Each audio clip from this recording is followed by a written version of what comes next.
Welcome to Wonderland, the podcast where I go down the rabbit hole to research things you may be curious about. My name is Ami, and I'll be your guide on this trip to Wonderland. Hi there, my Wonderlings. As we prepare for our Halloween episode this year, I'm releasing one episode a day for 13 days. The first 12 episodes are short ghost stories for you to enjoy, and the 13th episode will be the Halloween episode, in which we'll go down a rabbit hole that will make you wonder what things go bump in the night. I wonder. I wonder. I wonder. I wonder. I wonder. I wonder. I wonder. I wonder. I wonder. I wonder. The story you're about to hear is from Very Scary Stories to Tell in the Dark by D.S. Murphy. You can read this story and many more on urbanepics.com. These are short, easy, spine-tingling tales that are fun to tell around a campfire or in the dark. The Whispering Violin. In the remote village of Shadowmoor, nestled deep within a valley surrounded by towering snow-capped mountains, the people live simple, quiet lives. The village, isolated from the outside world by the rugged terrain, had its share of superstitions and old tales passed down through generations. One such tale was that of the Whispering Violin, an instrument of haunting beauty and malevolent power. The villagers spoke of it in hushed tones, warning of the curse that clung to its strings said to have been soaked in the tears of a lover scorned and betrayed. Esme was a girl with music in her soul. From a young age, she had been captivated by melodies and harmonies, finding solace in the notes that floated through her mind. She had taught herself to play the old violin that her father had left behind, spending hours each day practicing in the quiet of her room, the music a balm for her restless spirit. But the violin she played was old and worn. It sounded thin and reedy, and Esme often dreamed of finding an instrument worthy of her love for music. One crisp autumn afternoon, as Esme wandered through the outskirts of the village, she stumbled upon an old, abandoned church. The building was crumbling, its stone walls covered in ivy, its roof sagging under the weight of years. Curiosity piqued, Esme pushed open the heavy wooden door, the hinges creaking in protest, and stepped inside. The interior of the church was dark and cold, the air thick with the scent of damp wood and decay.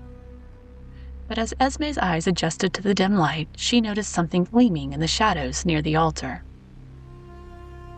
Her heart quickened as she approached, her footsteps echoing in the silence. There, lying on a dusty pew, was a violin unlike any other she had ever seen. The violin was exquisite, its wood dark and polished to a rich, deep luster. The strings, though old, seemed to hum with a faint, almost perceptible melody, as if they were alive with the echoes of forgotten songs. Esme reached out to touch it, her fingers trembling with excitement. The moment her hand brushed the wood, a shiver ran down her spine as she felt a strange, almost magnetic pull toward the instrument. Unable to resist, Esme picked up the violin, the weight of it comforting in her hands. She could feel the music within it, waiting to be released, and she knew she had to play it. Without a second thought, she carried the violin home, her heart pounding with anticipation. That evening, as the sun dipped behind the mountains and the village was bathed in twilight, Esme sat by her window, the whispering violin cradled in her lap. She drew the bow across the strings, and the instrument sprang to life, its voice rich and resonant, filling the room with a haunting melody. The music was unlike anything Esme had ever played before, each note infused with a depth of emotion that seemed to reach into her very soul. As Esme played, she began to notice something strange. The violin's whispers, once faint and distant, grew louder, more insistent. At first, she couldn't make out the words, but as the music swelled, the whispers became clearer, revealing the darkest secrets of those who listened. The villagers, drawn by the sound of the violin, gathered outside Esme's window, their faces pale in the fading light. They stood in silence, mesmerized by the music, unaware of the danger that lurked within the notes. But as the whispers grew louder, the atmosphere in the village began to change. The violin spoke of hidden affairs, of lies and betrayals, of long-buried grudges and unspoken resentments. The secrets were twisted and cruel, turning friends against each other, lovers into enemies. The villagers, their minds filled with venomous whispers, began to argue and fight, the bonds that held them together unraveling before Esme's eyes.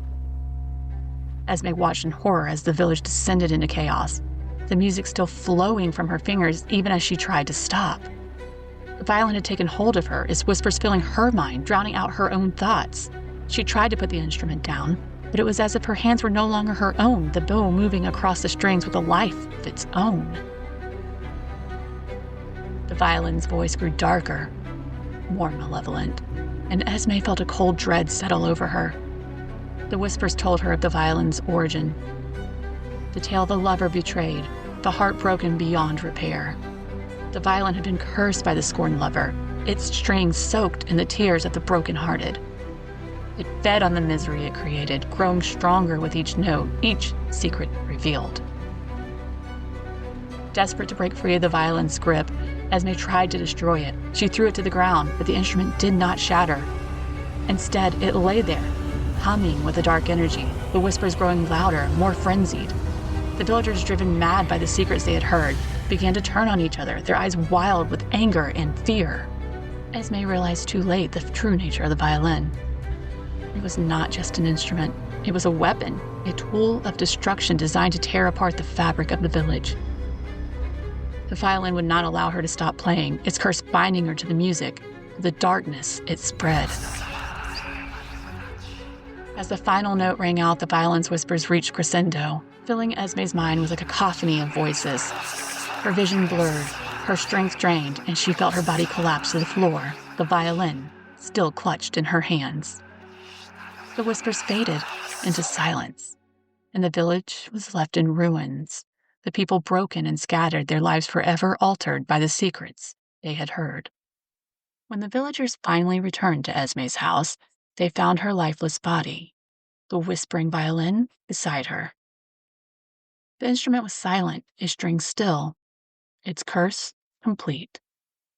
The villagers, fearful of the violin's power, buried it deep within the earth, hoping to seal away the darkness. But the whispering violin is not so easily silenced. It lay dormant, waiting for the next musician to find it, to pick it up and play its cursed melody. The legend of the whispering violin lived on, a tale of sorrow and betrayal, a warning to those who would seek to uncover the secrets hidden within the music.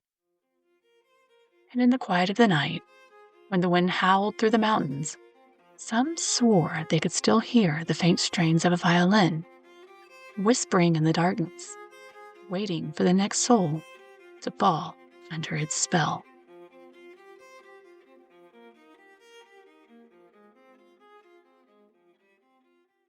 The preceding podcast is solely owned by its host or hosts and is distributed by Big Media LLC. Copyright 2025, all rights reserved.